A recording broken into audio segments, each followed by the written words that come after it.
have been hoping to have Dr. Tan come for quite some time to give a talk at CHSA, and we're very excited to hear her presentation, Echoes from Across the Ocean, How Overseas Chinese and Their Homeland Transformed One Another and the Power of Uncovering Your Roots.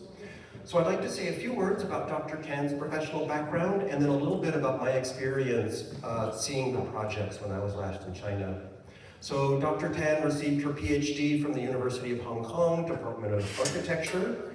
She's currently a researcher and professor in overseas Chinese history and heritage conservation at Wuyi University in Jiangmen. She was the lead researcher when UNESCO was doing their listing sites for the Kaiping Diaoro project. It was at this time when she started the Guangdong Heritage Education Center in Kaiping, which is a remarkable education center in a real village in Kaiping with over 600 plus years of history, including about 25 generations of the Xie family. Dr. Tan will talk more about the Guangdong project.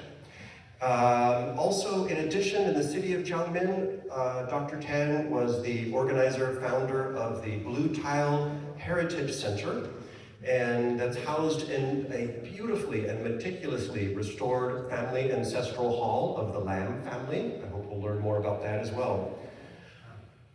And to kind of understand why Dr. Tan is unique and special and important, I want to say a few things about the stated goals of the Blue Tile Heritage Project.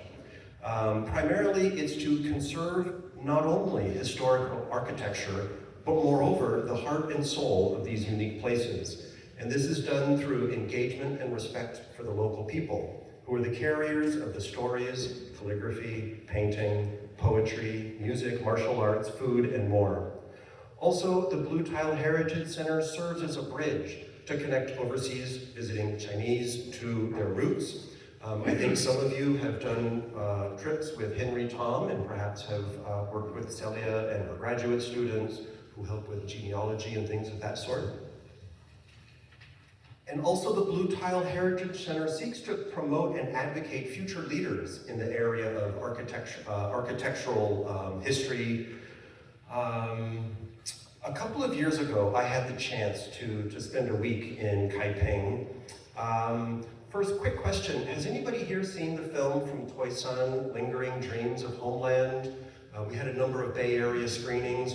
So when I went to Jiangmen, Dr. Tan set up a screening and a discussion for the director and had a community event. Afterwards, we visited her university department where we saw the displays that she has. And then I spent a week at the Guangdong project. I was fortunate enough to spend the time there in Guangdong with Celia's amazing and awesome husband, Xin, and her larger extended community. And I had one big takeaway that I wanted to share with you about my time there. And this is my editorial. I'll let Celia give her approach. In China, there are so many areas of historical significance that are getting redeveloped and renewed and transformed into tourist areas with kind of commercial interests. And oftentimes this takes the form of having the residents leave the area, closing the businesses, and then transforming it into a commercial center. And I think one of the most notable examples is Chekhom. Has anybody been to the Cherkan area? So when I was there in 2018, they were in the process of having all the residents leave, closing a lot of the businesses. Now Cherkan kind of has the feel of a Lingnan-style theme park. Resorts, boat rides, a water park. They pump kind of this artificial fog into the water to give a nice picturesque look. And so I bring this up by way of contrast of the type of work that Celia does, where it's really much more about honoring the community and the people who live in a place and keeping economic vitality and development so that the local culture and traditions can still be intact while also encouraging education, tourism, things like that.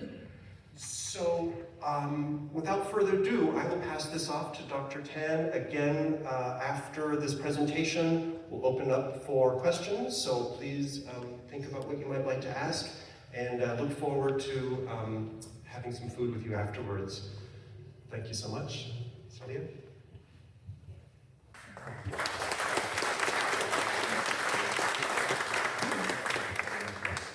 Thanks, Kurt. Thank you for coming. I'm very excited to see all of you. 25 years ago, when I first stepped into this land, a lot of welcoming faces and voice and sounds, say young. So I felt like I came home. So after 2002, I studied at Azusa Pacific University in Southern California. So that's my first time in the United States. And so from then on till now, 25 years, I really feel thankful for what I have gained in the United States. I spent a year of 2003. I did not take my courses in the university because I thought it's more, for me, it's more about the history, the life history. It's not the history on books. So I spent lots of time in Southern California in the Historical Society because they had a lot of books. So I read the books there, and then I started travel the whole year of 2003. I had no money, but I can work. So I had 2 jobs at the university. I worked at the canteen, and I worked at the library. I work at the canteen if I have 4 hours a day. I can have a free meal at the canteen. So that I can actually I had scholarship. I didn't need to pay for my tuition, but I need the money for the travel. So what I'm saying is that the United States actually gave me lots of opportunities, for me to do whatever I want. So I was very thankful. And also, I met lots of people who helped me in the past 25 years. Many of them, like Jim, Susan, and Roy, many people here, had helped me before. So thank you so much.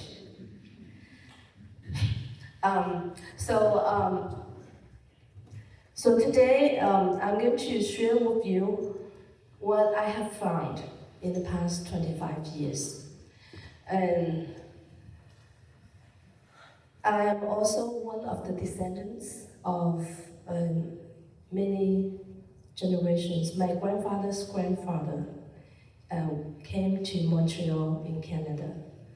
And then, from him till now, it's more than 100 years. So, in the Chinese point of view, I was not lucky because I was not the one who could be here, because my grandfather's grandfather generation, they came, and then my grandfather's father came, and then my grand-uncle, my uncle came, but not our family. Our family was the only one who lived in China. So, but after I studied the history of the overseas Chinese here, I think, my experience in China and also here could be a very good example or very good experience for my study and research. So today,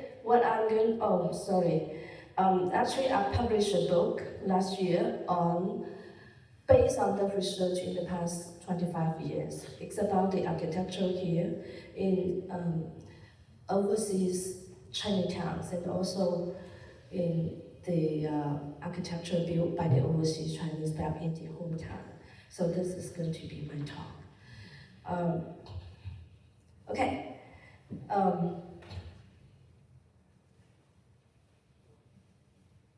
Can I use this? No. No? Sorry. So I'm going to talk about like three parts. Part one is Chinatown, because I spent so much time in Chinatown, and I'm going to, of course, you too, you have more time in Chinatown. I just share with you my understanding of Chinatown. And then second is the architecture built in their hometown, why and how. And the number three is how this architecture, the history connect to our current life and our future generations. So these are the three parts that I'm going to talk about today. So this is a map, from the Chinese view to see the world map. So you see China in the middle. So in Guangdong province, because I focus more in Cantonese people in the Guangdong province. So we have three very major hometowns of overseas Chinese.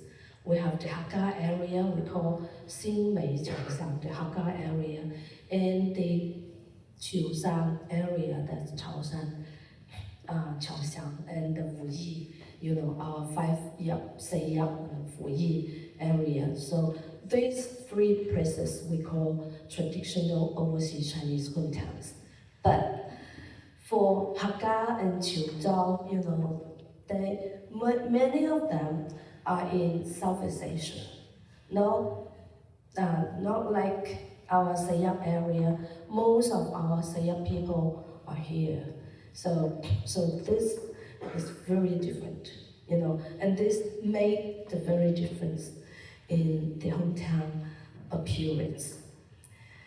So we are here in very South China. So every time when I go up to Beijing, to the north, sometimes people will say, "Oh, you're so tiny. Where are you from?" So I said, "Oh, Guangdong." And said, "Oh, you are South barbarians." Yes, I think a few years ago I would not admit that. I would say, "No, I'm not South barbarian." But now I said yes. When last year we had a very significant archaeology digging in Taishan. The native people of Taishan go all the way back to 11,700 years ago. That's the earliest native in the south.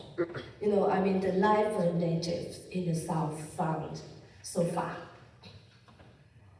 And you can imagine with their, influence, those people, they go down, earlier than that, the Chinese findings of archaeology of native people was from Fujian and Taiwan. Mostly said Taiwan. They have only about 5,000 or 6,000 years.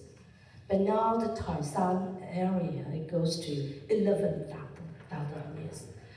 But this is, I told you now because the article haven't come out yet, because it just finished the digging.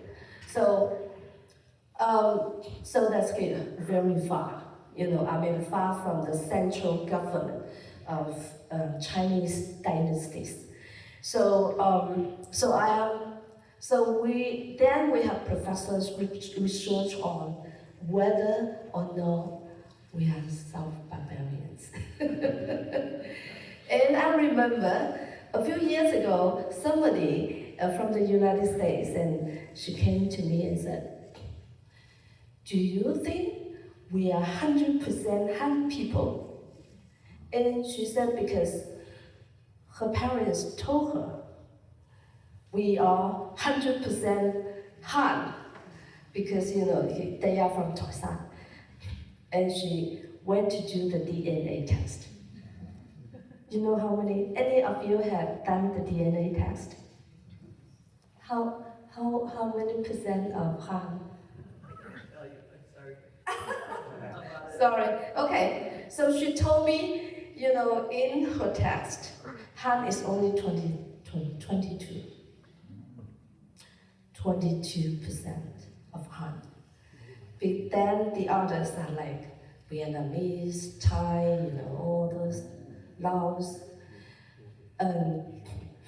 You know what? Because those people, Vietnamese, Thai, any people, many of those actually they came, 1,000 years ago, 8,000 years ago, they came all the way from our area, southern China down.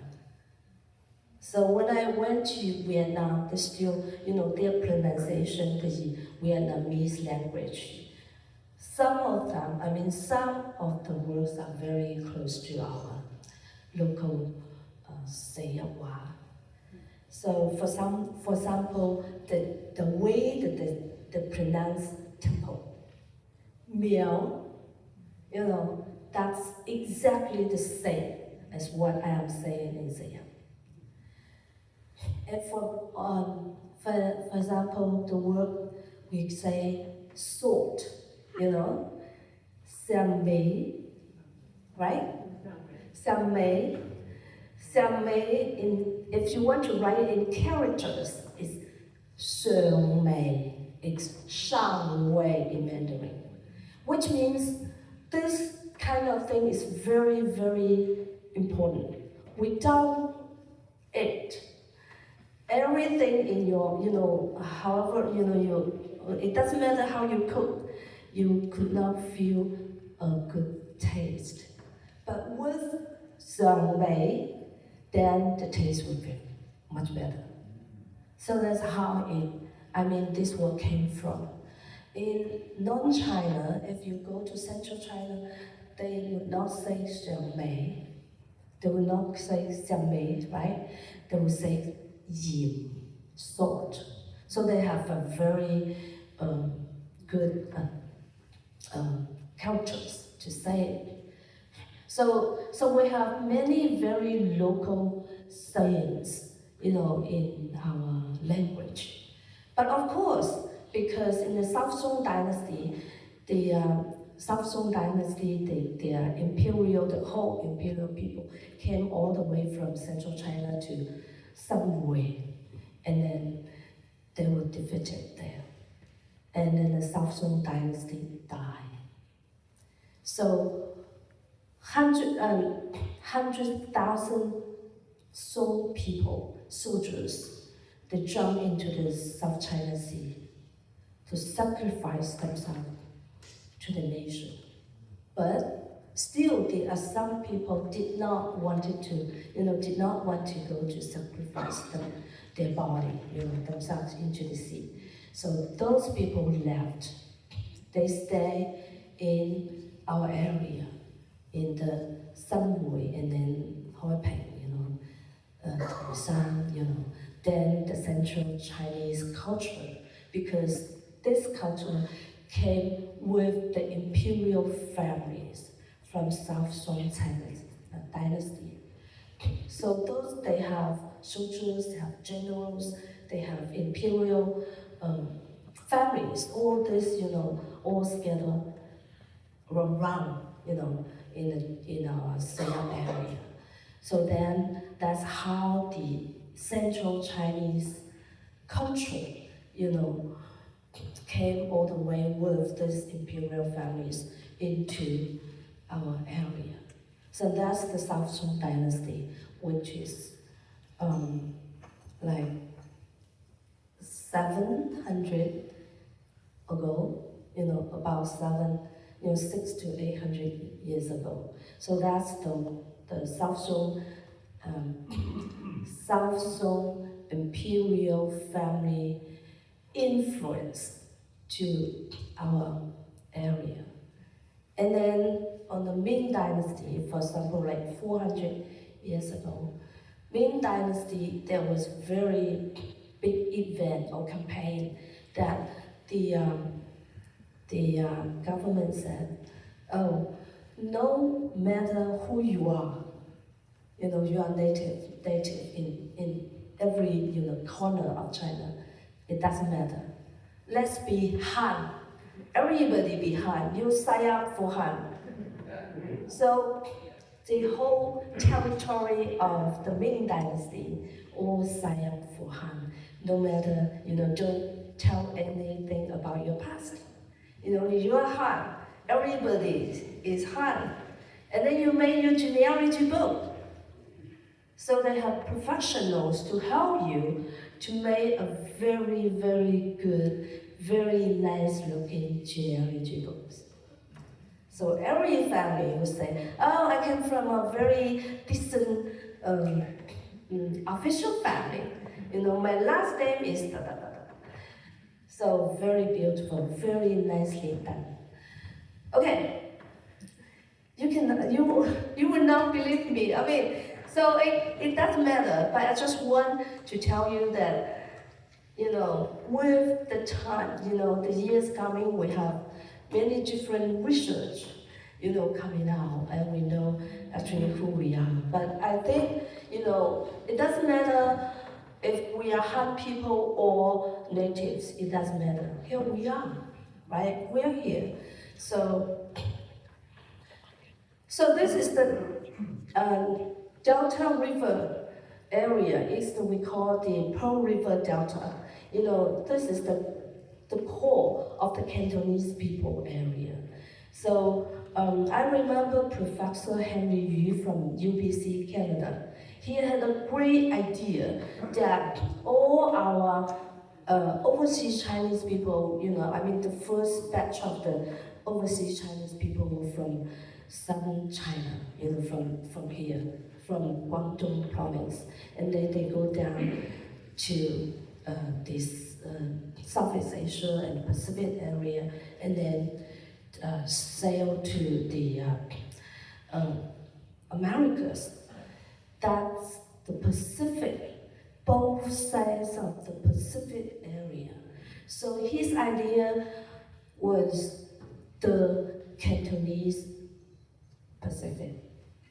The Cantonese Pacific means the Cantonese people, they travel all the way from China to other countries, along the both sides of the Pacific, many, many countries. But they are based,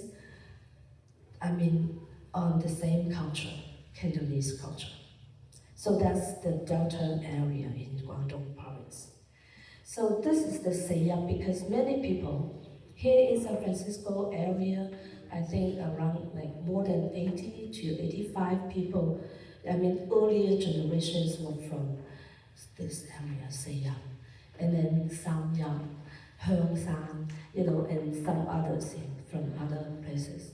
So many people are from this Selia area. So you see the 4 counties there. Why Hokksan was not here? Because Hokksan, at that time, the key people, from Hokksan is Hakka. Hakka people, have you ever heard about the war between Hakka and local people? We call Hakka Bunde War. Bunde means local people, and Hakka. So that's, a long story from the rebellion, Taiping rebellion. You know that? Taiping rebellion. So I don't want to spend time to talk about that history, but I just want to tell you that the local people and the Hakka people, they had conflicts, they had wars between 1650s to 1670s. It's 12 years of war. And that made, We are from the south, we are not from the central China, so the local economy was not very good.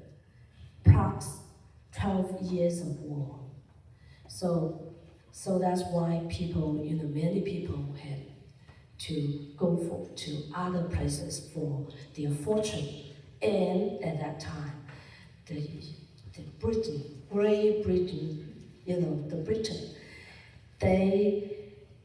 they came to China, they import the, opium, yes, and then the Opium War. And then after the Opium War, Hong Kong was was borrowed, or how do you say, they borrowed Hong Kong from China, from the Qing dynasty, so 499 years. So that's the beginning of, our big migration.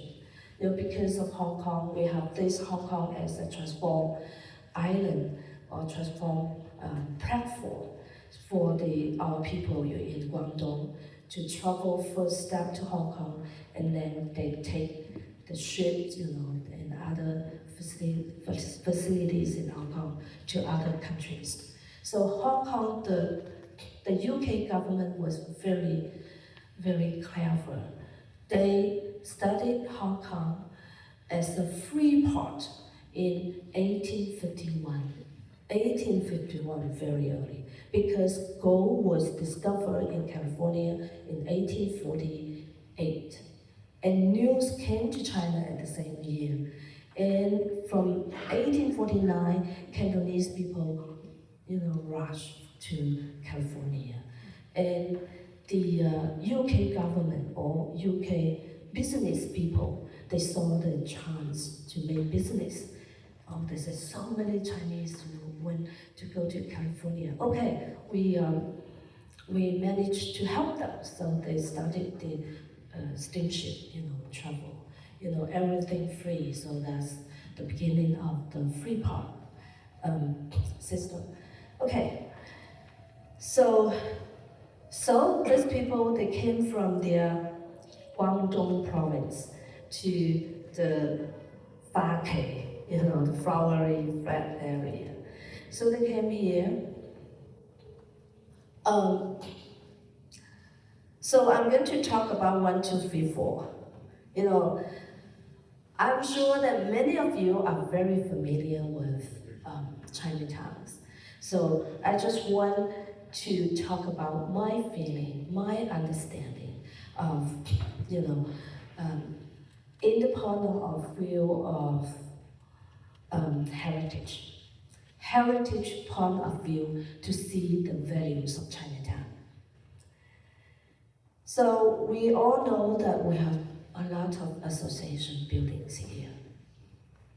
But I don't know if you have ever asked this question, why? Why associations? Do you think they created this mode of management, the social management? So this is actually a Chinese tradition, traditional Chinese tradition to build associations. For those people who travel far away from their home to do business.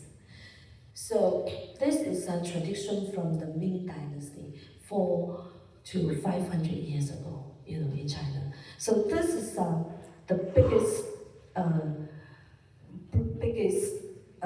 association building in China. So we have many more in Shanghai, in Beijing, like the Guangdong Association in Shanghai is very big, huge, and Guangdong Association in Tianjin, in Wuhan, and we even have a Selia Association in Hainan Island. So we have so many different, associations built by business people who travel far away from home. So they follow this traditional to build associations here in Chinatown. So, and then, okay, so I want to talk a little bit about the Zhonghua Consolidated Benevolent Association. You know, this is not the first one. We all know that the first association built was Guangdong Weiguan. It's Guangdong Association. That's the first. With all the people from Selia, all together they built Guangdong. Because Guangdong was once in our history, it existed 80 years of Guangdong, you know, of all the Selia area. Now Sanwei, you should remember now Sanwei. But, and then with more Taishan people, they said, oh, we have so many Taishan, we want to stand out. We want a Nengyang Weiguan. And then the Hoiping and Yanping people will say, oh, we are from Xiuheng, so we can say a Xiuheng Association. And then Xiuheng Association.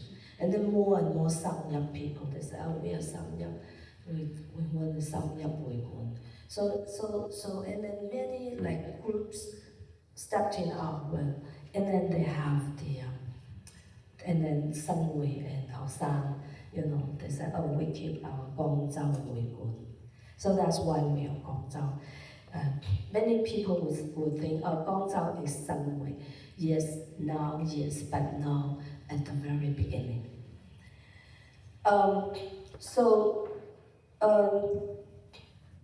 We have the association based on the places that you are coming, and also based on your kingship.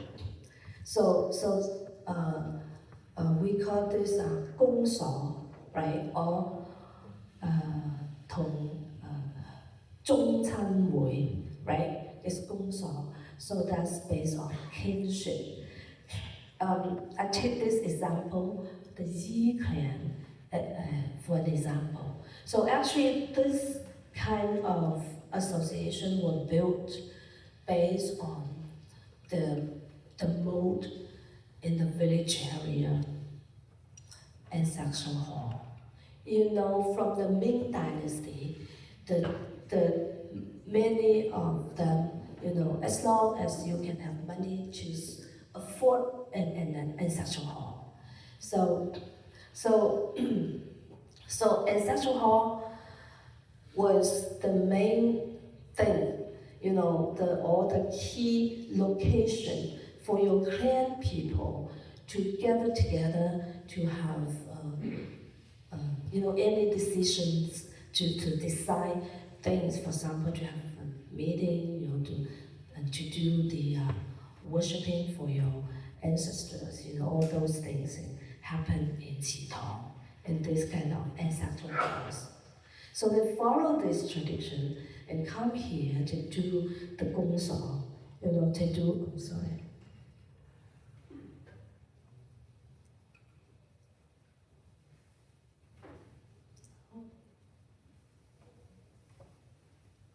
How can I go to the...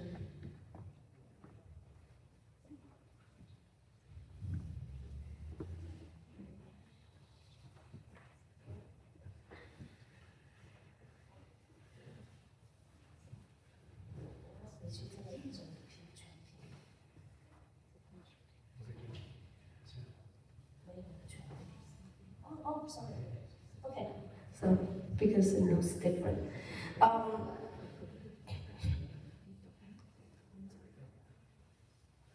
So this is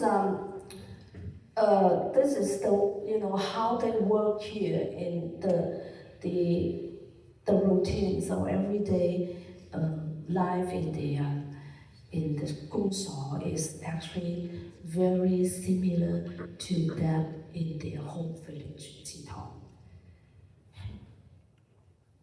So this map actually before the fire in San Francisco, they had quite some maps and records of the temples, you know, in this area. When they came first, they built Tin Hao Mill. You know, the Tin Hao Mill in Tianhaoyu is far is here, because they came, in the ships. Which god is the most important for them? It's the Tianhao. She's the god, from this to help make your safe trip all the way on the sea. So that's the first temple. And also later on they built a Seng Wang Miu, the city god, the temple of city god, which means they regarded this area as their home, their city. So they want to make a city god, here to guard them, to save them.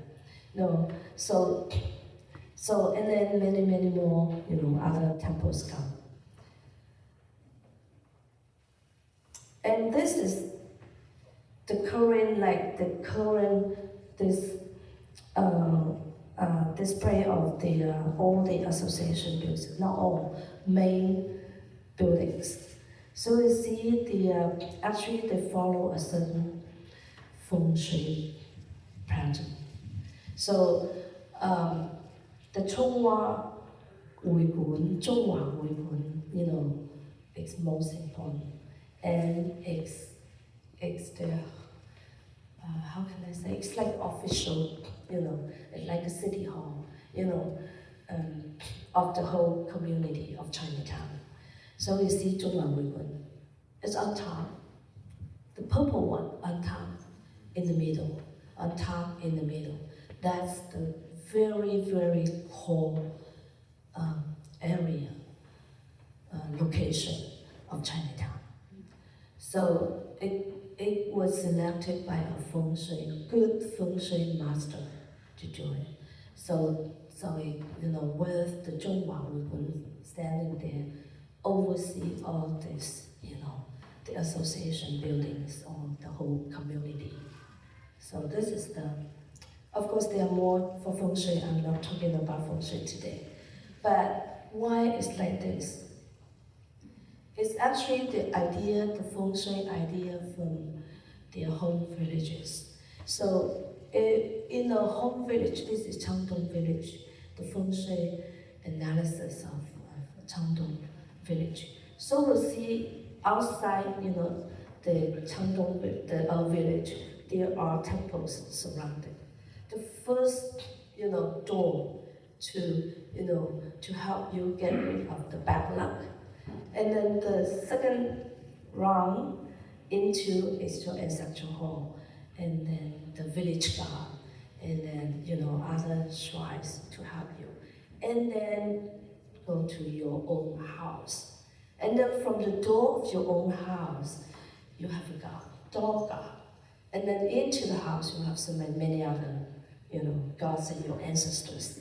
So a lot of protection. So, and then they can live in a peaceful place, peaceful mind. Okay, so that's my understanding of Chinatown. And no, I'm sorry, the location. Okay, next is the architecture. We have so many buildings built after 1906, and many of them were built by the associations. We have this on top, the Chinese saying, 大丈夫能屈能伸, which means we are, because we were looked down, here, because of the weakness of, our nation, the Qing dynasty, and also because the discrimination, the Chinese Exclusion Act. So the Chinese in their Chinatowns, many people would think, oh, they are humble people, they do very minor jobs. They have no soft voices, right? So they just come here to make some money and then go home.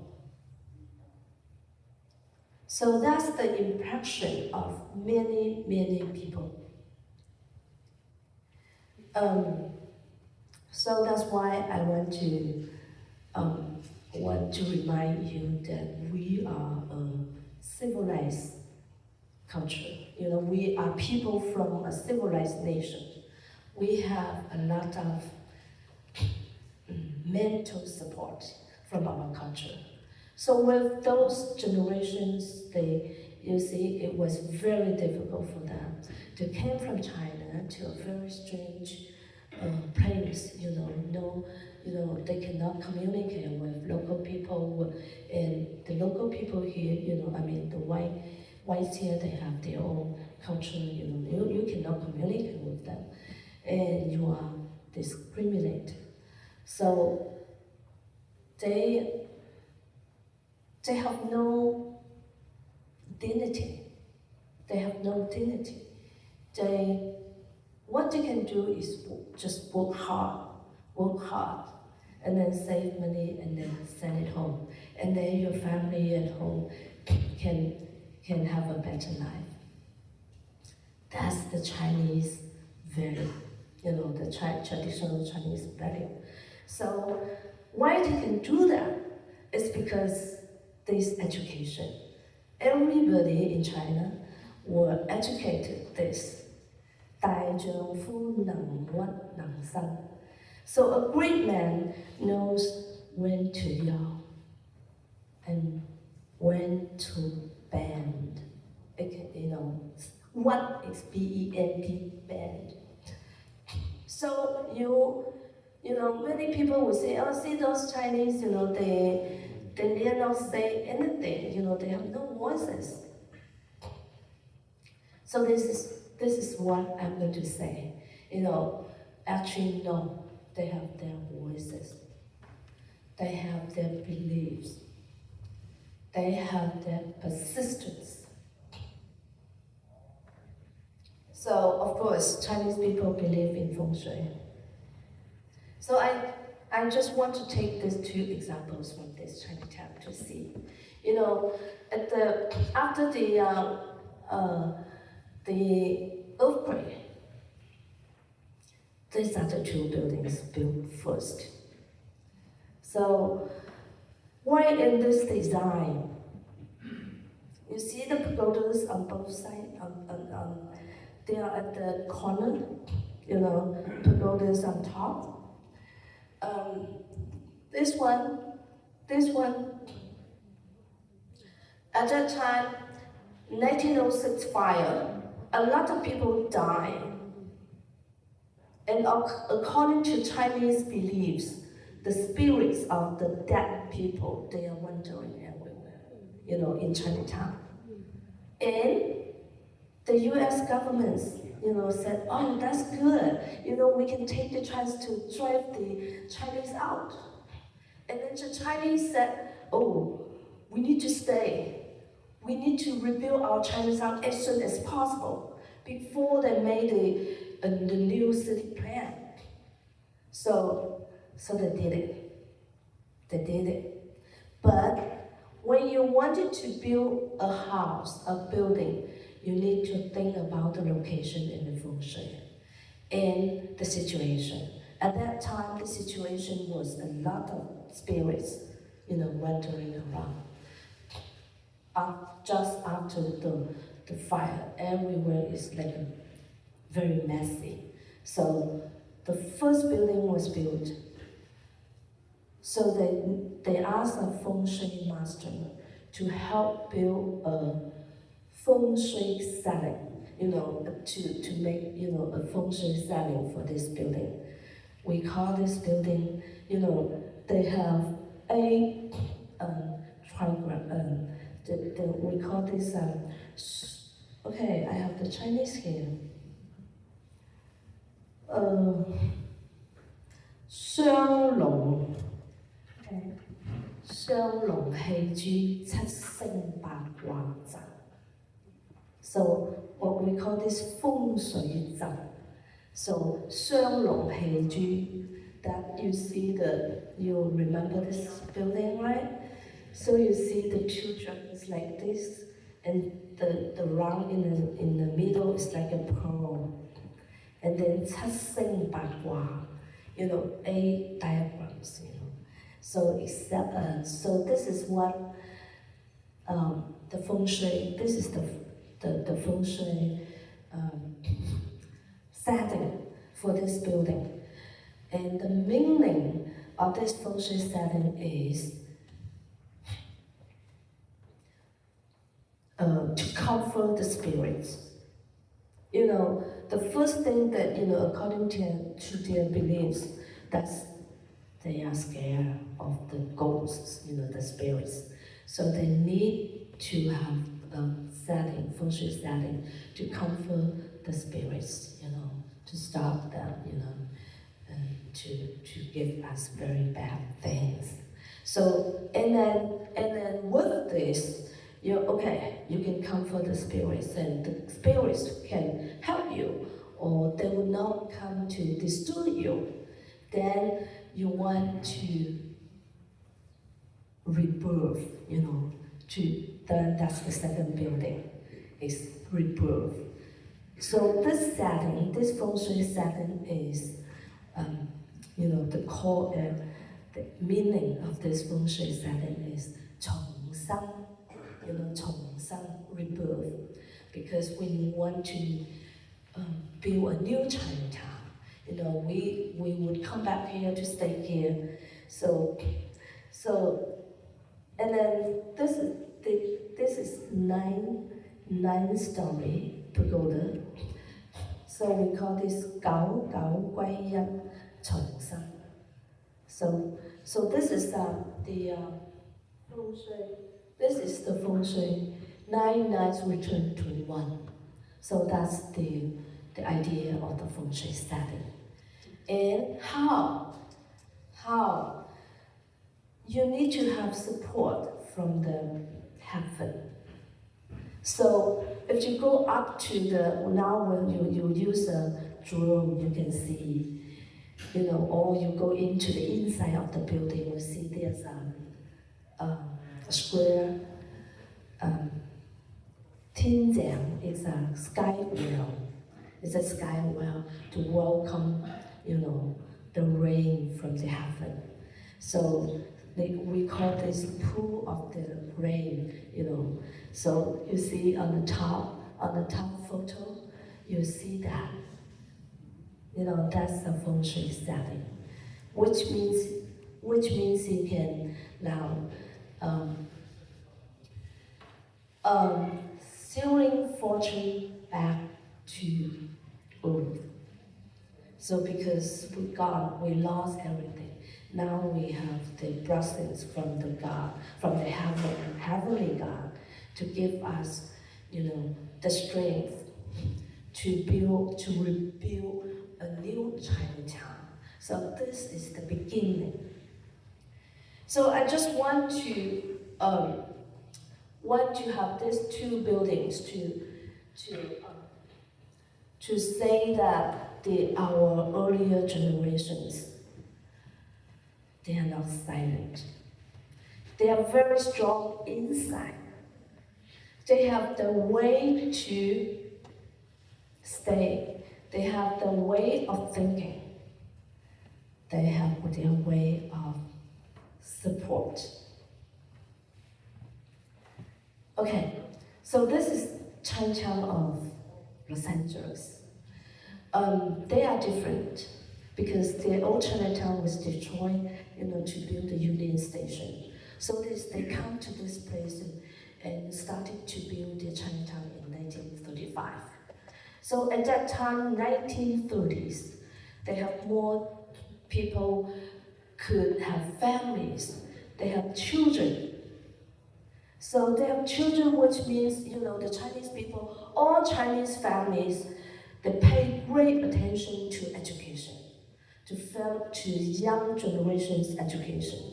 So that's Chinese culture everywhere. Chinese people, they will spend their whole family's money for the younger generation's education. So a pagoda, this is called Manchuan or Manchuan Tan. Manchuan which means with this feng shui setting, we can have our new generations, our kids' generations have more education, and we can produce brands to have more talents. So this is the beginning of a new Chinatown. So that's their beliefs. And because they are here, they need to make money to support their family. So at the entrance, when you enter the Chinatown, at the entrance on the right-hand side, you see, actually this is you sitting in Chinatown, this is left-hand side, it's this building. Left-hand side, in Chinese culture, left-hand side is more important than the right-hand side. So in this hand side, they place this building here with red wall, with the ba gua, two ba gua, with money. You see the money inside. So which means with this feng shui setting, we can make more money. We can make better fortune. Okay, then we come to this building, 中华会馆. That's like the official, official building in Chinatown. They have the. So you see this. You see the dragon? No other buildings could ever dare to have dragons in your building, because dragon, what does it mean? The emperor. Only the Zhonghua can have this, right, to have this. So all dragons, see so many dragons run.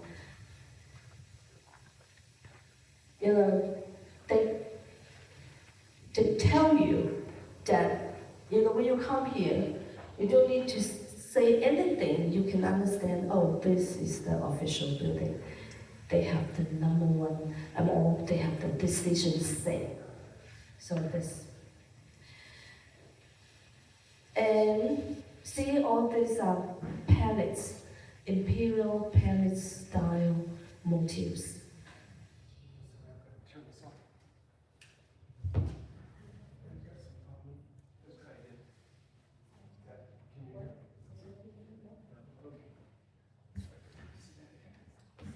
Wait, oh, it works, right?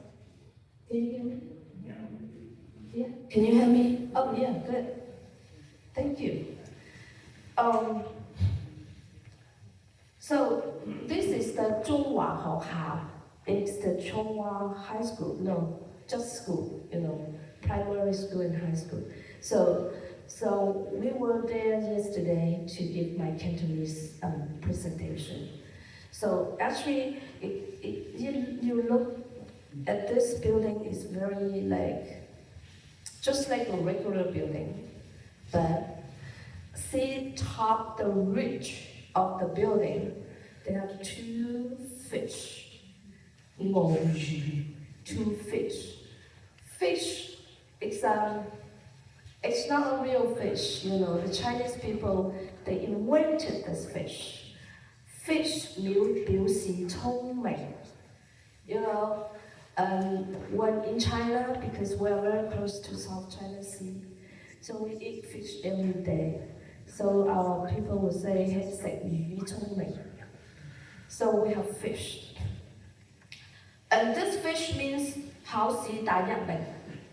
So you got number one, and your examination. So this is the symbol of good education and symbol of, good talents. And then at the entrance, you see these columns over there.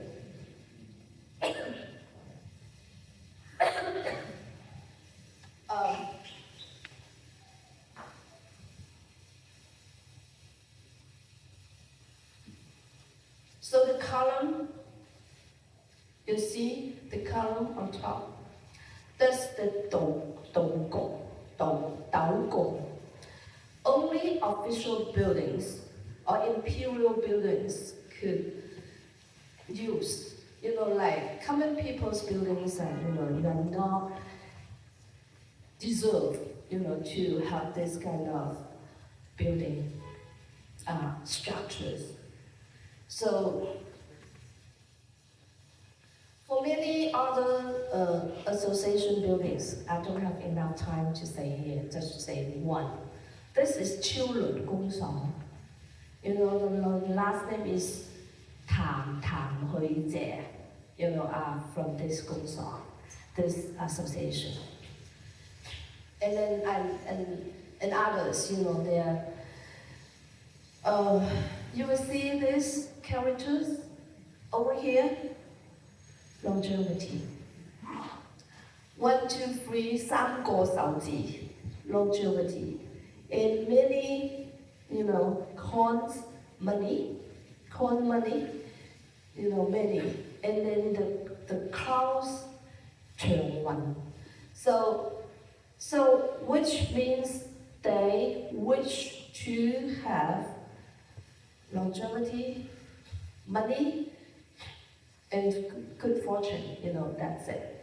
So, but if you go back to China, every building, they would have a double happiness.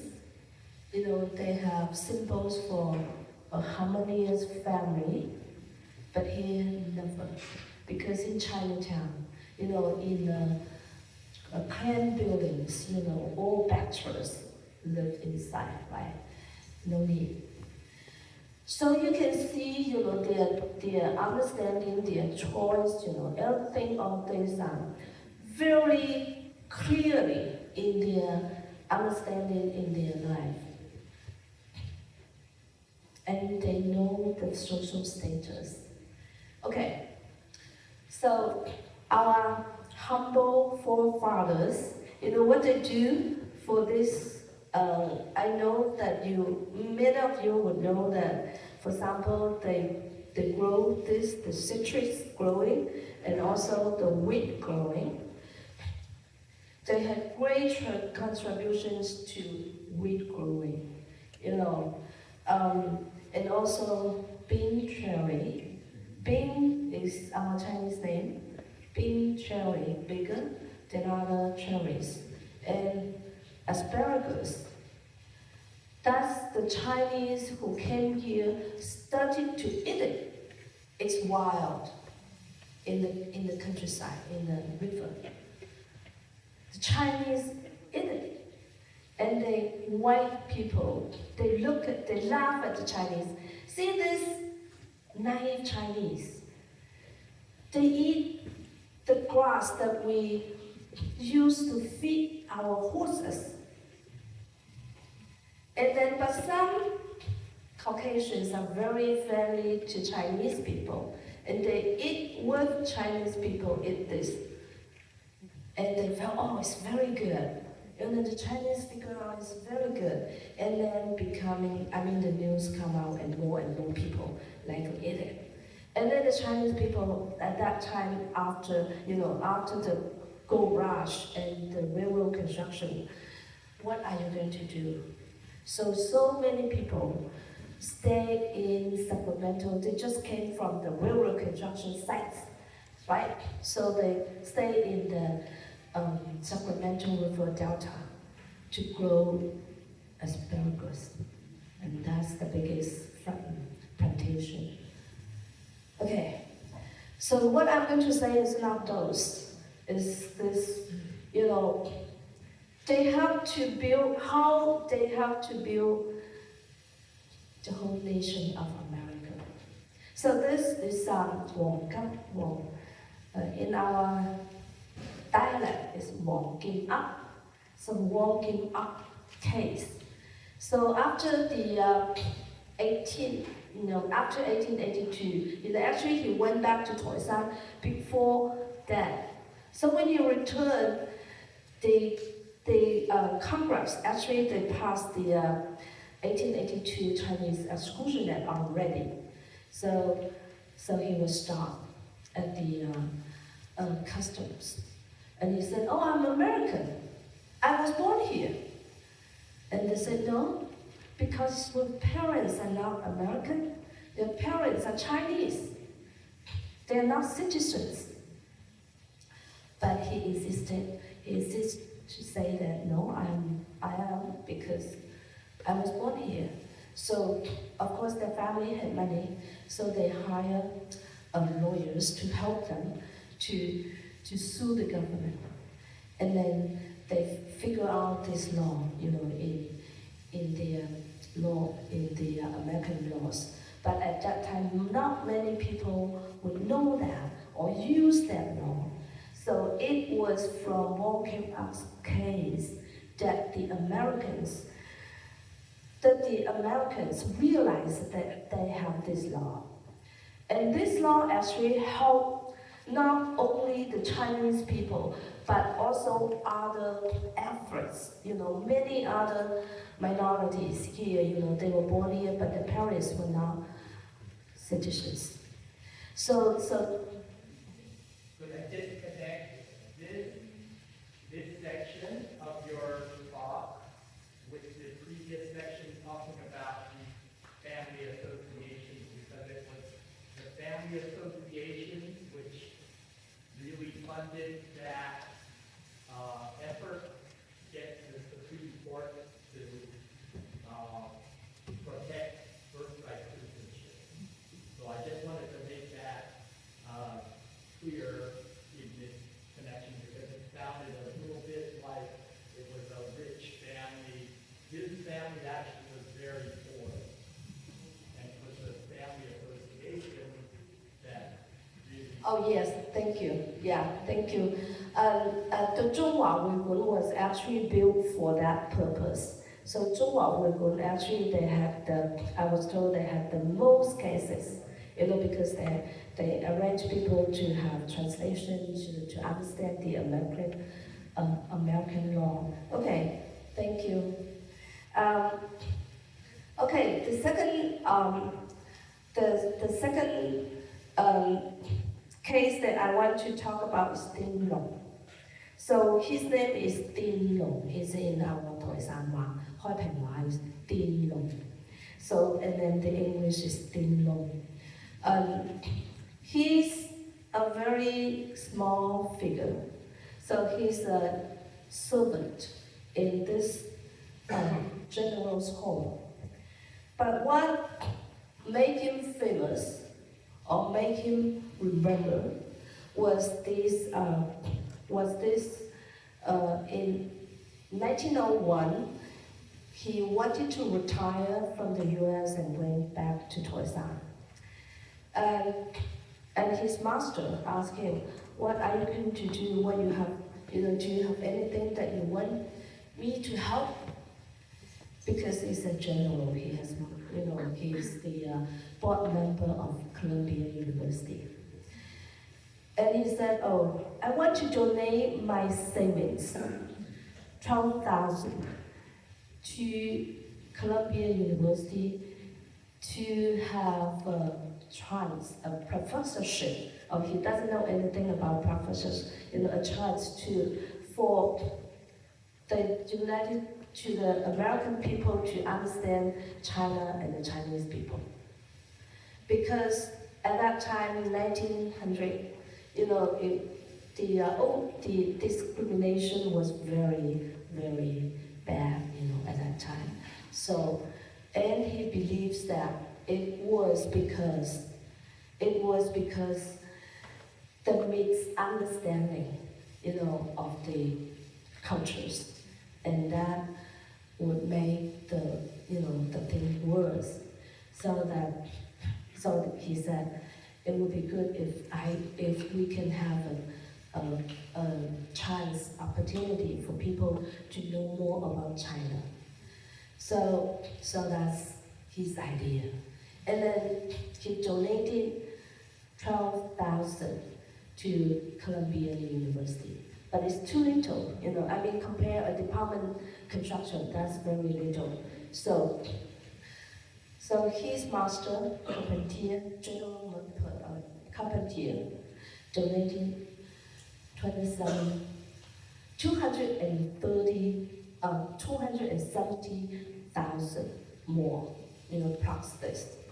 So they named this Dean Loan Professorship in California, in British Columbia University. So this is the comments from the Vice President of Columbia University nowadays. He's retired. But 12,000 people, 12,000 US dollars is not much. So I really appreciate, thankful, to see this comment. So I want to read it and share with you. Dean Loan is not a scholar, not a general, not an important figure. He is just one of many first-generation Chinese immigrants in the United States. He donated money, but more importantly, contributed his vision and ideas. The part of our existence as a body is to build our own way of understanding and dialogue in today's world of conflict and confrontation. So we need to recognize and reward such a vision, and at the same time, we recognize and reward such an individual, affirm his contribution, but let the world know and remember the name of Dean Loan. So, and this picture is now still hanging at Columbia University. And this Dean Loan professorship is now still there. So the university used this, opportunity to help like lectures, presentations for people to exchange, to know more about, Chinese culture, Chinese people. The third figure that I want to share with you is Tan Wenji. So he's from Kaiping.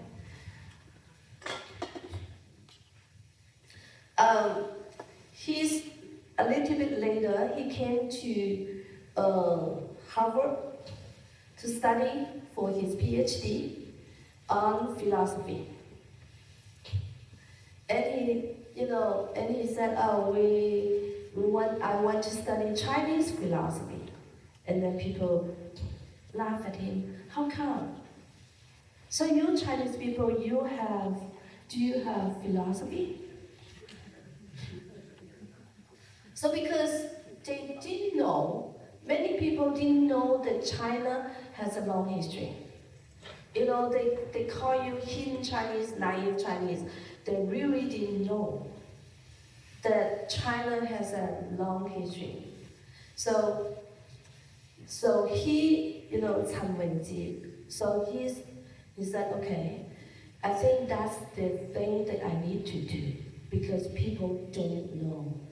So at that time he studied master degrees and PhD on Western philosophy. And then he has the whole idea of Western philosophy. And with this understanding, it's very helpful for him to do his Chinese philosophy studies. So first thing is you need to study and need to do a good translation for people to know it, right? So his job number one is to do translation for Chinese philosophy. Very good, classes to into English. So that's his number one contribution. Number two is he studied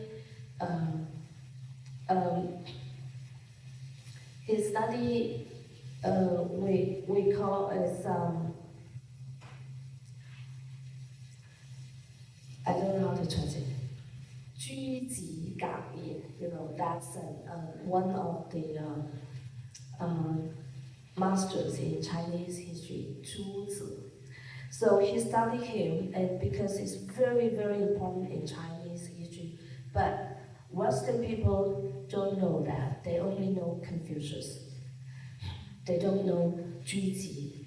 So he studied him and make him like as important as Confucius in the field of philosophy for the rest of the world would know it. In China we think it very important, but not outside China. And his contribution to the nation of America is he made Chinese philosophy into the textbooks. If you want to study Chinese philosophy, then here you can have a lot of books, for references to read, So he made that possible, available. So that's his great contribution. So, and also during the World War II, he traveled everywhere to give presentations, to tell people, Chinese people is not interested in wars, and then he give examples, ideas of Chinese philosophy. So that's him. So I chose these three people is because, their contribution is not just in the past. It's from then on to today and tomorrow. Okay, so the last one that I want to talk about Chinatown is the translation. Translation of Chinatown is Tong Yan Gai. We know that it's Tong Yan Gai. Why Tong Yan? Why Tong Yan Gai? Why our earlier generations call ourselves Tong Yan? The language that we speak is Tong Hua. The food that we eat is Tong Can. We go back to China, it's Fan Tong San. So everything is Tong. So Tong is actually the Tang dynasty in the history of China is the very, I would say, the peak of the Chinese dynasties. So very strong, the strongest nation. Why? Because Chinese people were looked down. And they said, you are naive Chinese. Naive Chinese, and then just want to voice out that, no, we are not naive. We are from a civilized nation. That's Tong. And the strongest nation is Tong. So they focus everything in Tong.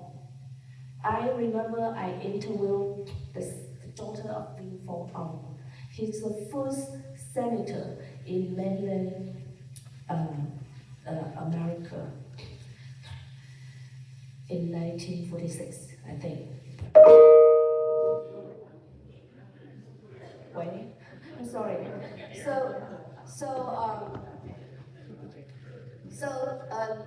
Her daughter, the children cry because people look at, people laugh at them in class, at school, and say, oh, you Chinese people, you are naive Chinese. So they cried, and then when they came back home, and their father, Senator Lin Feng, he said, you go back to your class to tell them that we are from the Tang dynasty. We have very strong civilization. So when we have a very good civilized nation, they are still climbing up on trees as monkeys. So from this, I can feel that at that time why Chinese people focus, or they emphasize to say that they are tall. You know, there are earlier Chinatowns in Singapore, in Malaysia, right? They went there earlier than here. But why in those Chinatowns, they did not translate it into Tong Yan Gai? You know, the one in Singapore, they call Lao Che Shui. That's the name of the Chinatown in Singapore. In Malaysia, the old Chinatown, they call Qi Chong Gai. You know, that's the name of the place. So that they use the local name as their, Chinatown's name. But here, everywhere you say Tong Yan Gai, Tong Yan Gai. That's their voices.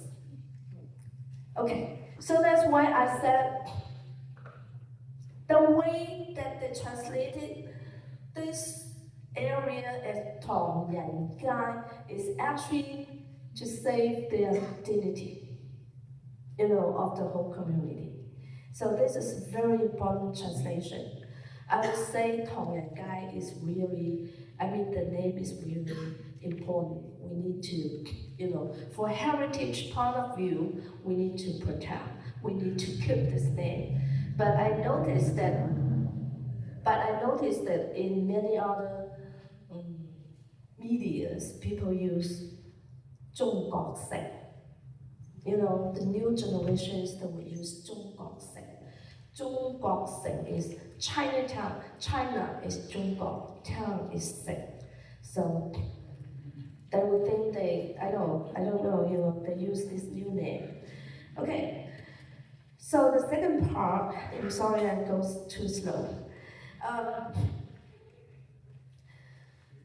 For the same group of people, they build their Chinatown here as their home far away from home. So when they go home to go to China, they build their home for their family in China. How do they build a home from China, in China? So they have the dream because they are from here. They have seen the cities, the modern world outside China. So this is one of the frescoes. I collected 200,000 pictures like this. So this is their dream of a city. So of course, it looks like the Hong Kong, Hong Kong. So the most important is you see the airplane and the ships, that they travel, to the United States. And then you have bicycles, you have buses, you have all this, new things. So many of them came here to work on railroads. So they wanted to have railroads in their hometown and aeroplane. So all the railroads frescoes back in China, they're not running on the surface of land. They all come out from the tunnel because that's the section, that they work on a very difficult, to dig the tunnel. So that's the place that they work. Okay, so these are the buildings built in their hometown. So their dream. What's their dream? They wanted to have a modern society which means high-rise buildings and cars and ships and railroads and airplanes on top. And the flashlight, flashlight is also modern at that time. So that's their modern world, their dream. They wanted to build their hometown like this. So it's not just for their hometown. They wanted to build it like this in their hometown as an example to build the whole China. So So this person, he's called Qi Jiu. So he's very good at English. He's a language talent. So in 1868, he published the first Chinese-English dictionary in Hong Kong to help Chinese people to understand English. So when he was sent by the Qing government to escort the Chinese students to study in the United States. So he was the teacher. So he had the chance to work with the Yale University scholars. And because his English was so good, so he could, read, he could understand the American society, especially their thinking. And then he did his second English dictionary for Americans, not for Chinese. So that's in 1881, he published his second dictionary for Americans. So his main point is the red one. Wealth and power do not spring from weak points, but from universal education. So that's very important. So he brought the idea to him to do this social reform because he's a bigger figure. So he published, he created a newspaper, Guangdong, in China, to express or to promote his ideas, his social reform ideas. And he said, we need to have like women education and other, new type of educations in China. And he said we better build up our own industry system, not just to like import from other countries. So many new ideas. And his ideas had great impression, great influence in the local area. So 1, 2, 3, 4, 5, 6. So in this different aspects that the okay. So you see the globe. That means that Chinese they travel on the globe. Okay. So for education, they have educational reform. So this is 1902 Sunwei Yanzhong. Because Sunwei Middle School, high school,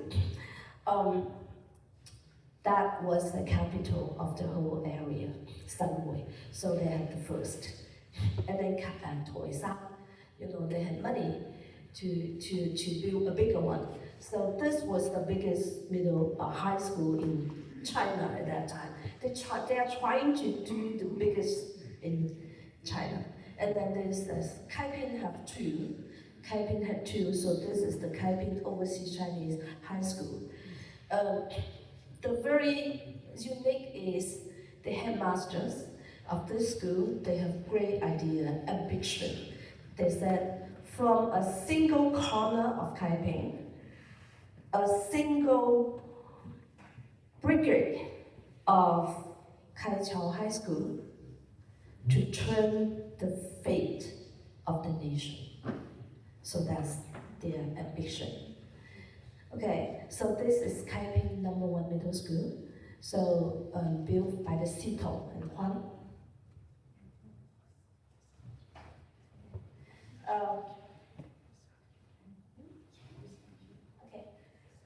Okay, so this is our primary school, and this is a school in Zhongshan.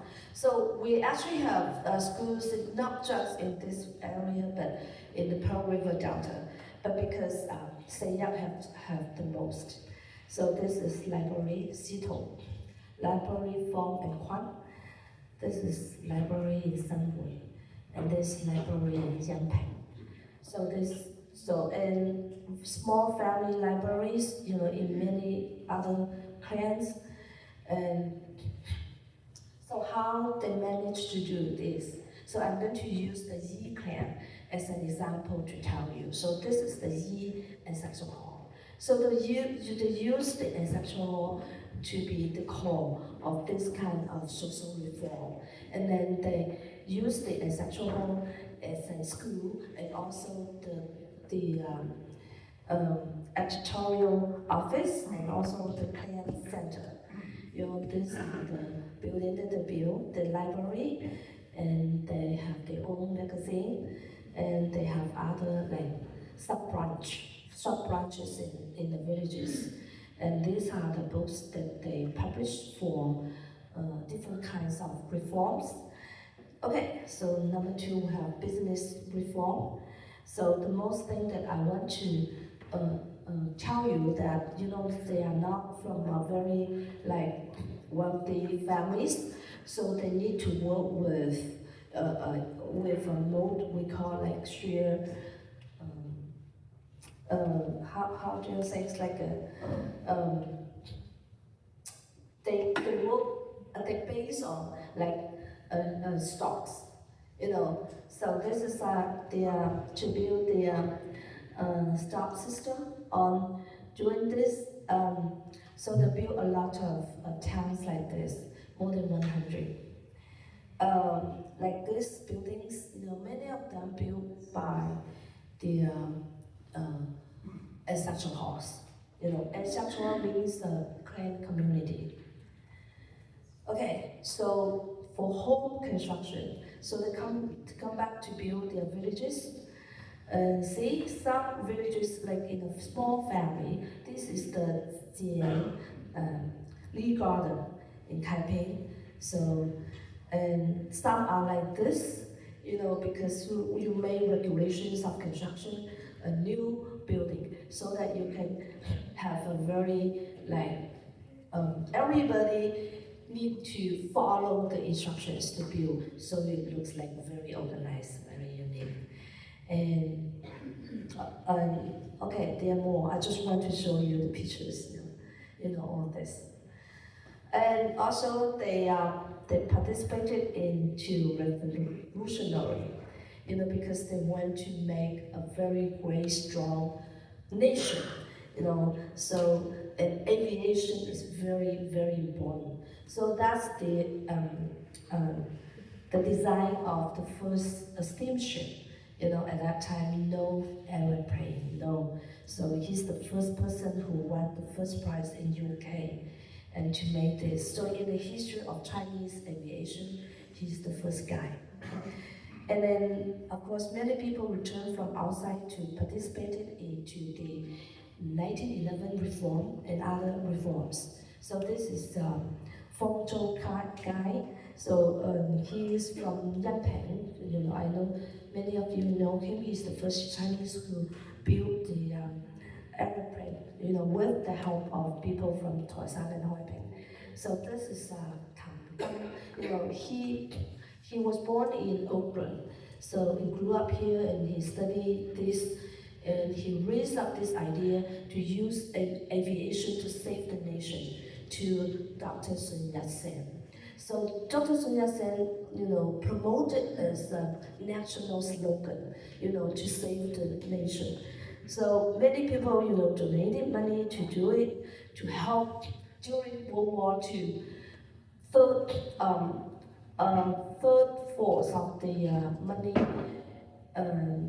to support the anti-Japanese war. Okay, this is very important, the transportation.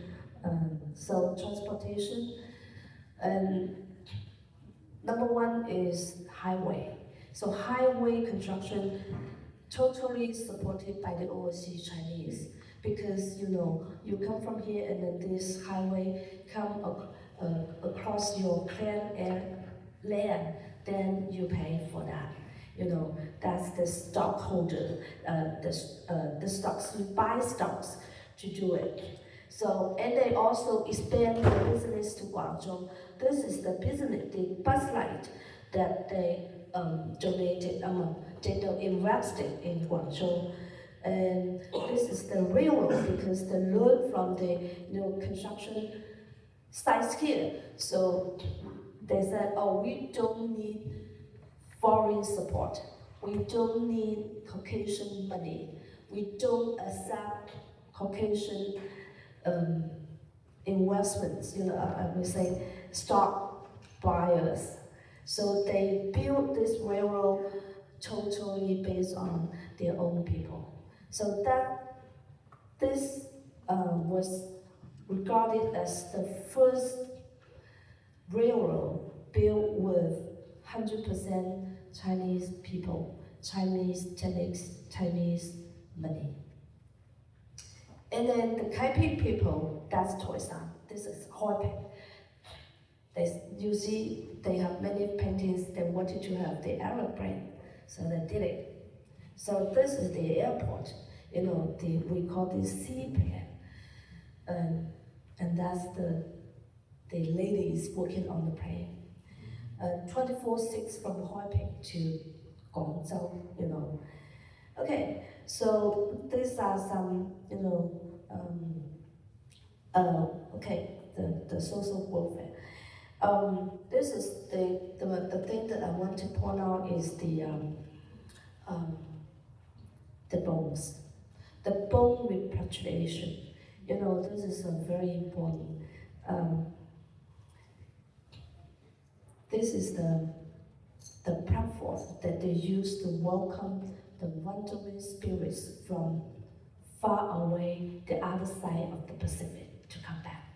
So they build this, and they build coffin homes, to host the bones back, waiting for the families behind, in home villages to come to pick up.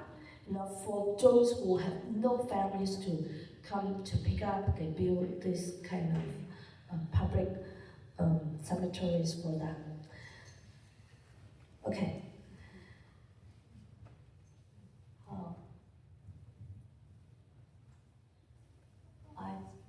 Doesn't,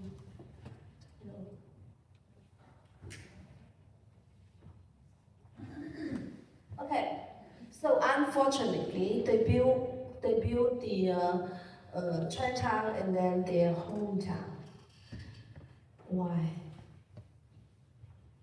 Now people spend all their money here. They don't go back to build anything in China.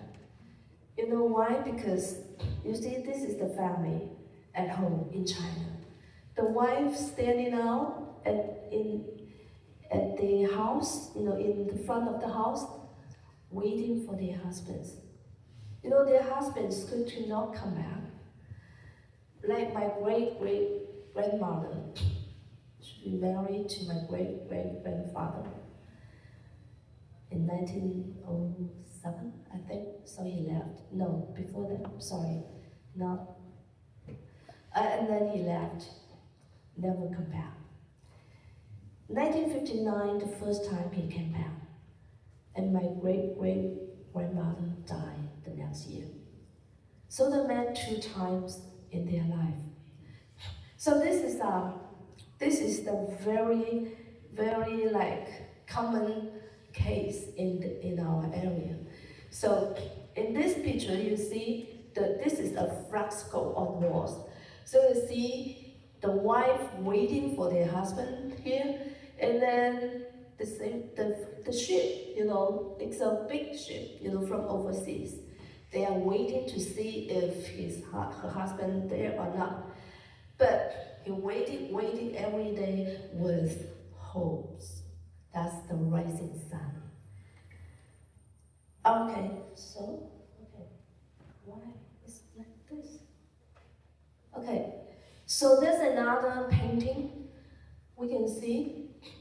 That's a house in North America, in Canada. So the husband is in Canada. He's thinking of his home in China all the time. So he did this painting. Where's his home? His home is there. You see, he's from Taishan. So the pagoda is the symbol of his hometown, Taishan. They both put these paintings, not just a painting hanging on the wall, where it's on top of the altar. They worship, they pay respect for the ancestors and ask for their help to help bring their husbands back to their home. Every day they would do this. So that's put on top, which means that's the most important thing in the family. So this is the other painting. It's also in the altar. Okay. So do I have break? No, I know I last too long, so I have no time for the third section. So is this the time for Q&A? We have about 20 minutes. We want to wrap things up by 1 o'clock.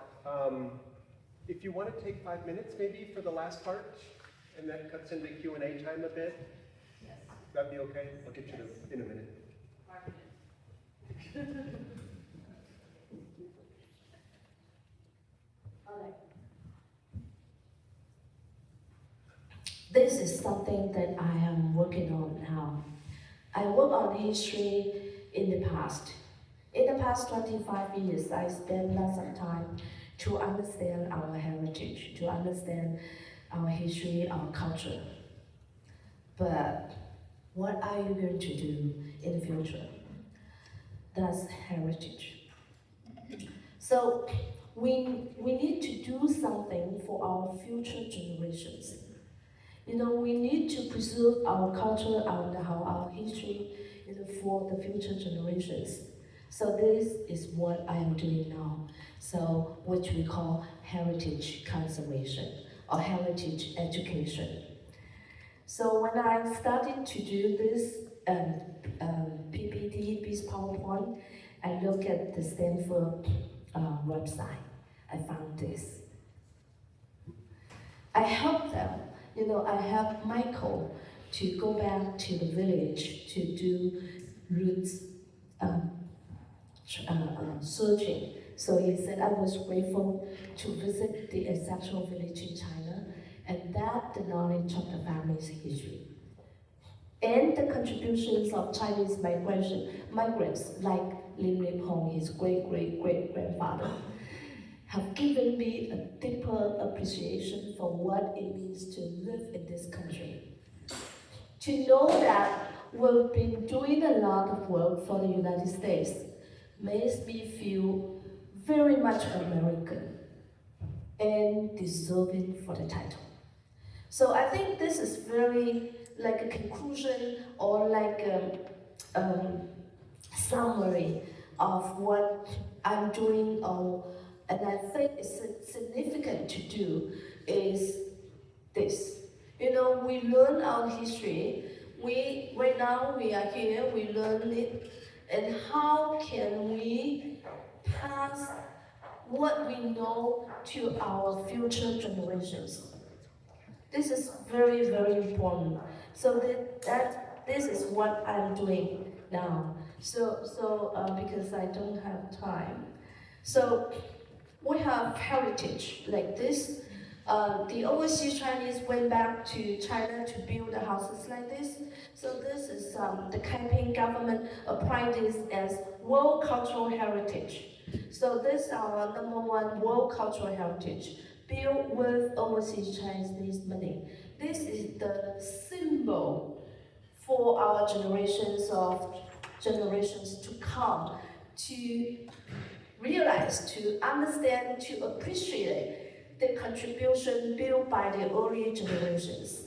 So that's why it was, we have the universal significance to be inscribed on the UNESCO World Cultural Heritage listing.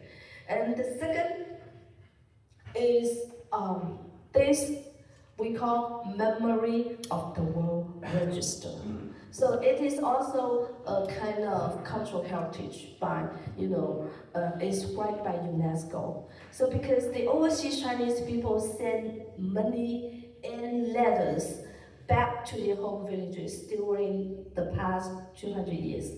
So right now we have 140,000 letters collected in the archives in Guangdong and Fujian provinces. So it was our university also, leading the application for the UNESCO listing. So it was assessed in 2013. So with these two world cultural heritages we have, so that now you can, if you go to China, you go to Selia Tan, so you will see this, they are protected, by the government, by the Chinese government. But besides this, we have our lifestyle, other things we need to preserve. They are not physically individuals. So that's why I started this Guangdong project as a pilot project to help people understand how we are going to protect, how we are going to preserve our history and the culture and the physical building. So this is an idea, Guangdong project. I started this in 2009, and to this year is 17 years old. Sorry, 17 years. So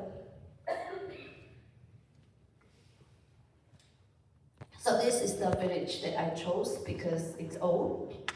So in this village, about 700 years old, so we can trace a lot of the roots of culture, in this village, and it is a living heritage because we can still work with people who live here, so that you can understand more about people's life and their, life attitude. And so under this idea, we can have some more other projects to go. So this is one of the Blue Tile Heritage Center, supported by the overseas. This is what we are, actually just now could, told you that, this is what we are doing now.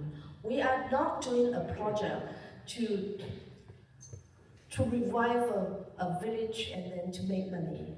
So this is not what we are doing. What we are doing here is to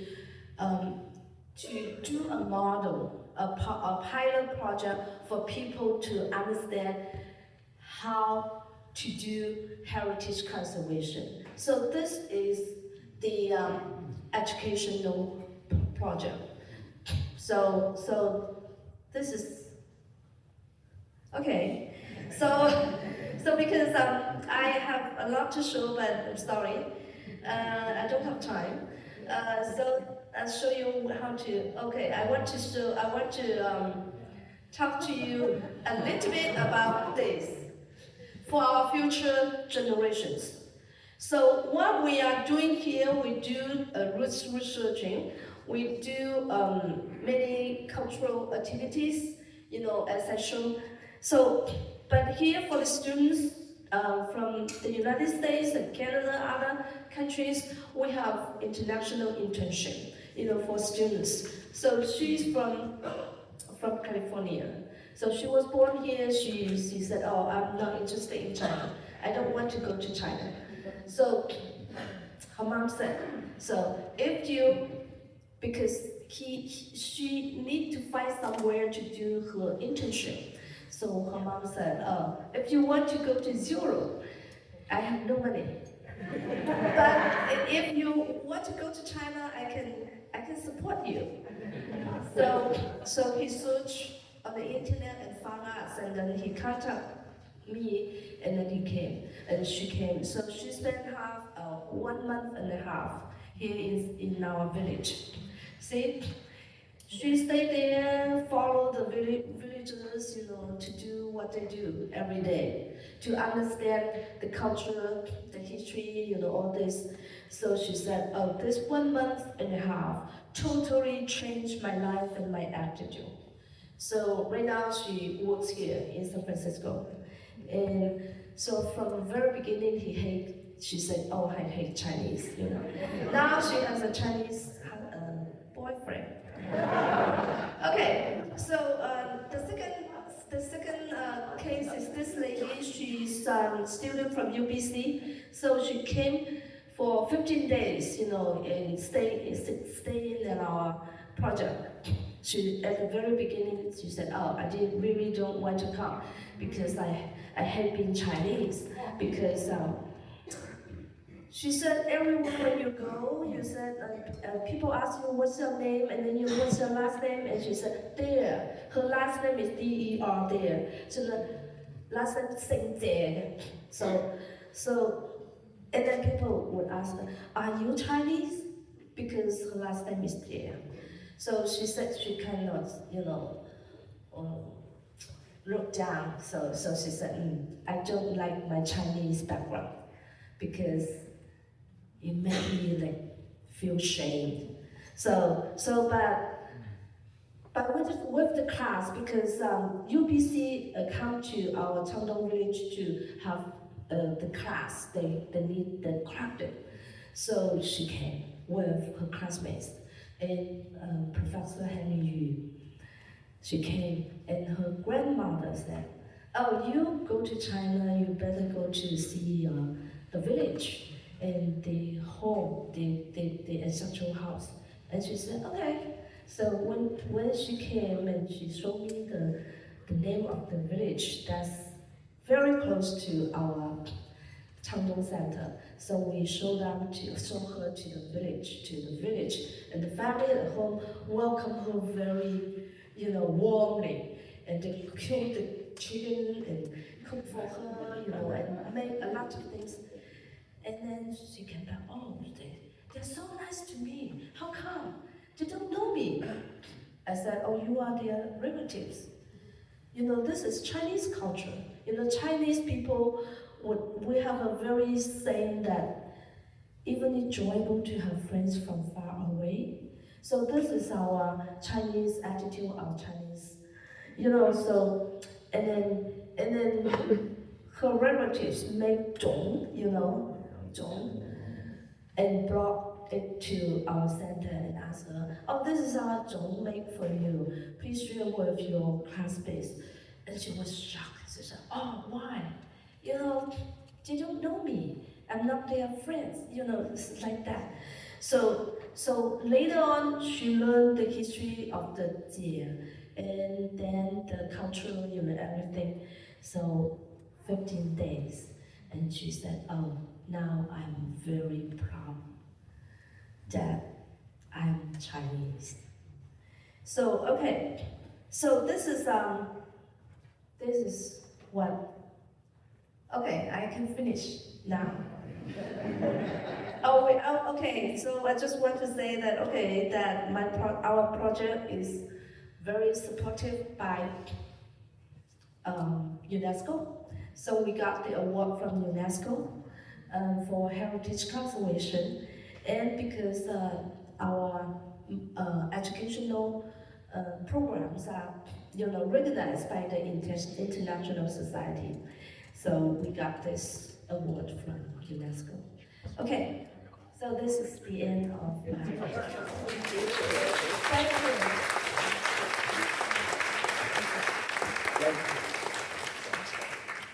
you. It needs to be paired, right? Yeah.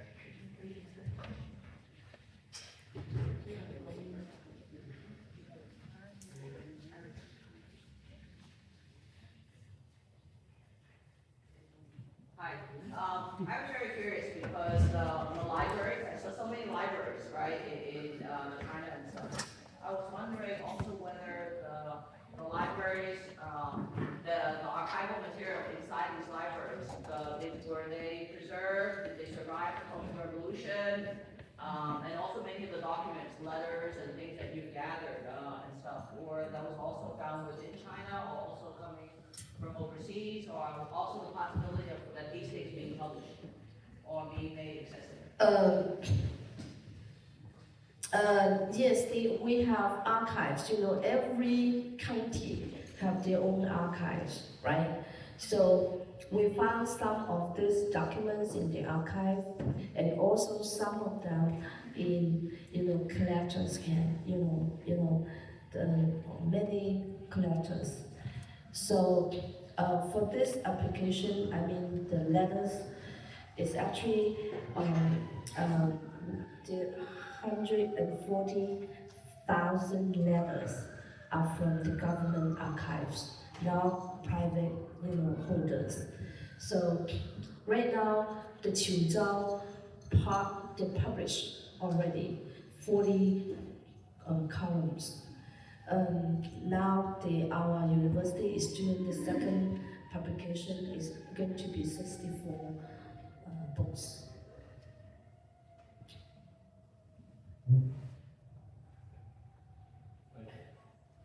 Celia, is the microphone on? Yes, I can hear you. Okay.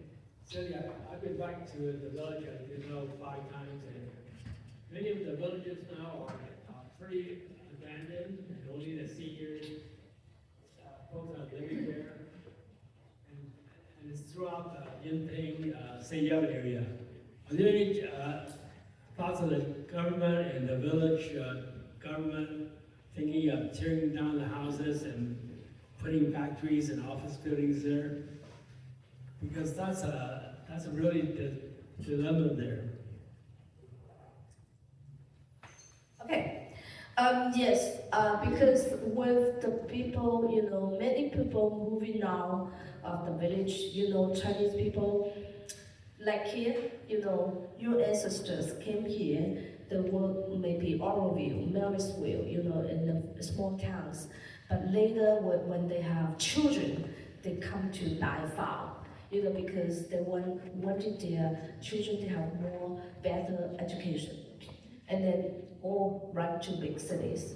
So the same happened, in the village now. So many villagers, many of them just move here, move overseas. And the other, many of them move from the village to big cities in China. So our villages in the countryside is going to be, all on the way, to be empty. Yes. But still, they're not empty now. We still have some people living there, but not many. What we are doing is, for the heritage conservation part of view, heritage conservation is to manage the pace of change. We know that everything in this world is going to change, right? We just try ourselves to keep as much as we can for the future generations. For example, we know that the villages, the kids, the younger generation will go out. So we just want to make sure that when they want to come back and know the history, that we can have records for that. So this is one thing. And the other thing is, we call this community building, or community, we call 地方重生. So we have an old community, but the local people in that community, they are not interested in living in that area anymore. But there are some other people who might be interested in the history and culture there. So we will welcome this kind of people would, come to the village to live there and use, the village. But it's very, this is an idea, but it's not easy because, for example, like your house, many older generations, they will say, it's my house, my ancestors are here. Why you come, why we welcome you from another clan to come to live in our house? So this is something difficult, in the concepts, mindset, of the culture. That's something conflict. So we are working on that. We are research on that. We are trying to figure out workable scheme. Okay. Professor Han, thanks so much for your presentation. I'm Will Gao, I'm a board member here at the CHSA and a professor at Sac State. First of all, I think that the work you do is incredible. It's really well needed, and I love the presentation today. But I wanted to ask a question that maybe might complicate the narrative that you're presenting. So the narrative that I see that you're presenting, just in the broadest sense, is you have these Chinese immigrants that come from southern China. They arrive in San Francisco. They kind of build, they pay homage to their hometowns through architecture here in San Francisco, and then they return back to their villages in China.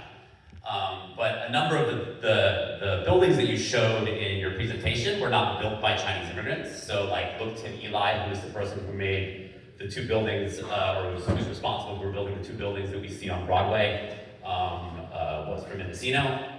When you look at New Chinatown in Los Angeles, that's the product of Peter Suhu, who was born in Los Angeles. He'd never even been to China by the mid-1930s. So how do you reconcile the fact that a lot of these folks are actually Chinese Americans and not Chinese immigrants who are building these buildings?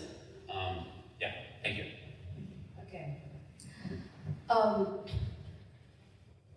I did all the feng shui of all the Chinatown buildings here. Even though some of the buildings were built by the Westerners, Chinese people just come here to buy their buildings. They have their way to change the feng shui.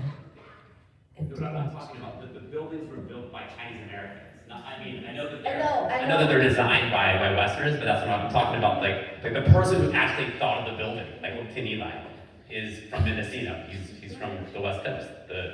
The person who created the two buildings that you showed in Los Angeles was a Chinese American. He's born in LA, right? And I know they're partnering with Western architects, but that's not what I'm asking. I'm saying that their sensibility is very much Americans, right? I mean, they're of Chinese descent, but they're Americans. I interviewed Peter Suhu's son. I interviewed some people in the community in Los Angeles, Chinatown.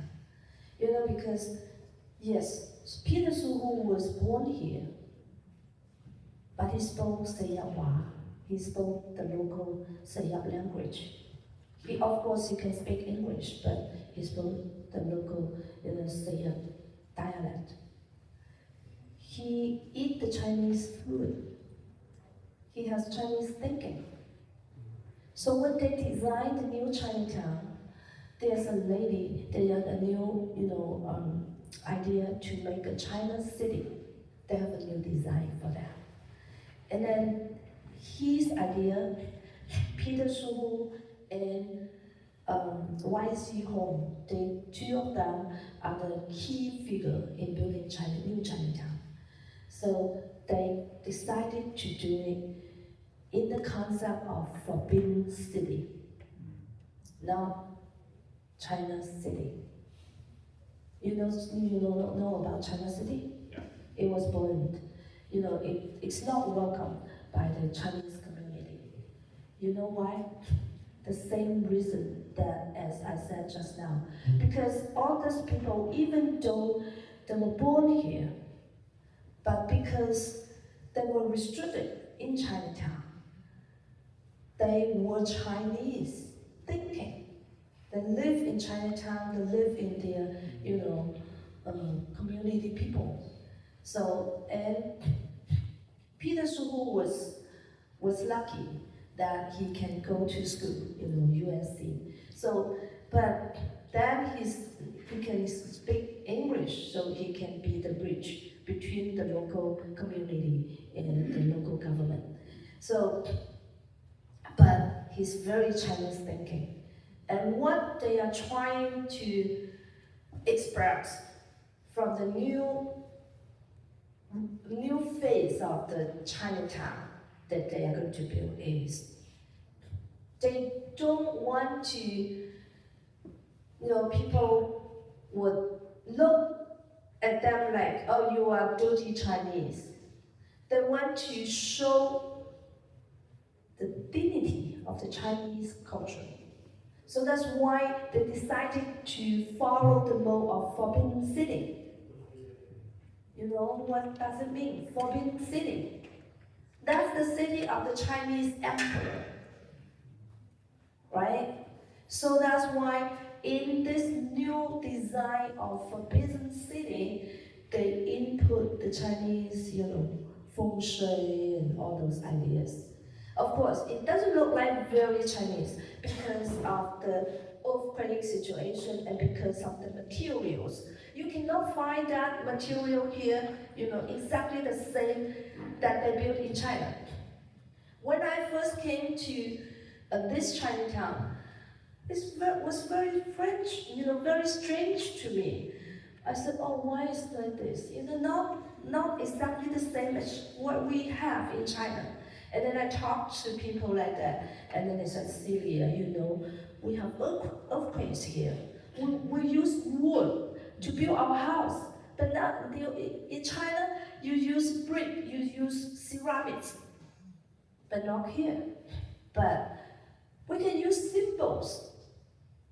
So that's why they wanted to build the LA Chinatown following the Forbidden City idea to build the new Chinatown.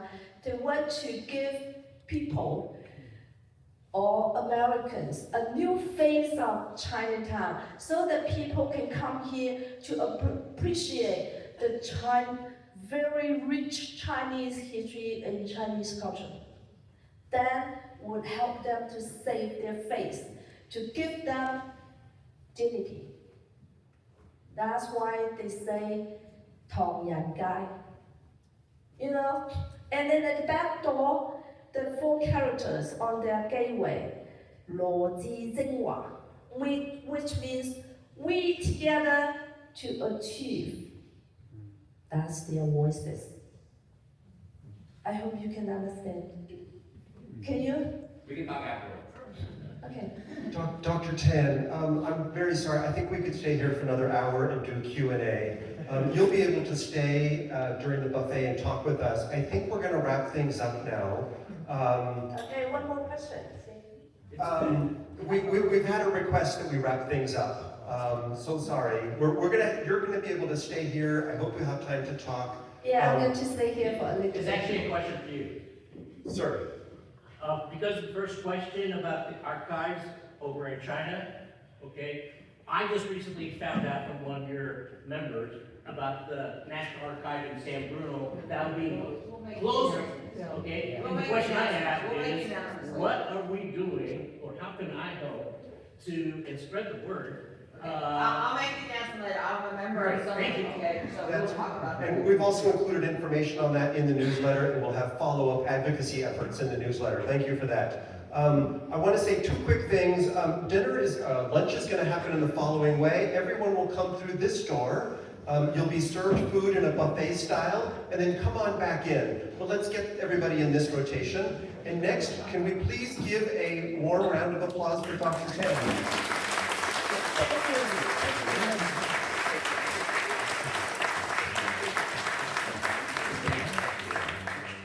Thank you, and lunch is served.